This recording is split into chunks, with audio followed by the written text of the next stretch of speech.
పెద్ద నోట్ల రద్దుతో black money అంతం కాదని స్పష్టం చేశారు సిపిఎం జాతీయ నేత రాఘవులు. బీజేపీ నాయకులు అంతా సర్దుకున్నాకే నోట్లు రద్దు చేస్తున్నట్టు ప్రకటించారని ఆరోపించారు.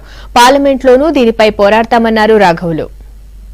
ఈ పెద్ద నోట్ల రద్దు అని చెప్పేసి చాలా గంభీరమైన వచనాలతో బీజేపీ చెప్పింది. సిపిఎం మొదటి నుంచి చెప్తుంది ఇది నల్ల డబ్బుని పసికట్టి దాన్ని నిర్మూలించడంలో ఏం పాత్ర నిర్వహించుద్దా కానీ సామాన్య ప్రజలను మాత్రం తీవ్రమైన ఇక్కట్లో ముంచుద్దని చెప్పి సిపిఎం మొదటినే చెప్పింది.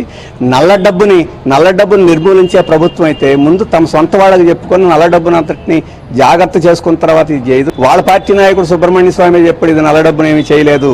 నల్ల డబ్బును చేయాలంటే అనేక చర్యలను కలిపి ఒక ప్యాకేజీగా మనం నిర్ణయం తీసుకుంటే సాధ్యం తప్ప కాదని చెప్పేసి ఆయన స్పష్టంగానే చెప్పాడు. ఇప్పటికైనా తప్పుడు నిర్ణయం లేకపోతే ఇప్పటికైనా తొందరపాటు నిర్ణయం బీజేపీ తీసుకున్నందుకు చెంపలేసుకుని ఈరోజు ఈ పరిస్థితి నుంచి ప్రజలకు ఇక్కట్లకు దూరం చేసేదానికి అవసరమైన చర్యలు తీసుకోవాలని సిపిఎం కోరుతుంది.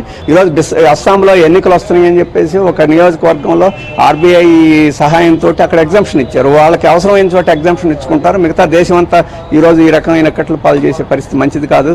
మమతా బెనర్జీ గారు ఇవాళ బీజేపీ దుర్మార్గాలు ఇవాళ జ్ఞాపకం వచ్చినాయి, ఇప్పటిదాకా జ్ఞాపకం రాలేదు. అయినా ఆమె ఈ విషయం మీద పోట్లాడదలుచుకుంటే పోట్లాడే పార్లమెంట్లో ప్రతిపక్షాలన్నీ కలిసి పోట్లాడేటప్పుడు అందరితో సంఘీభావంగా అందరం కలిసే పోరాడతాం.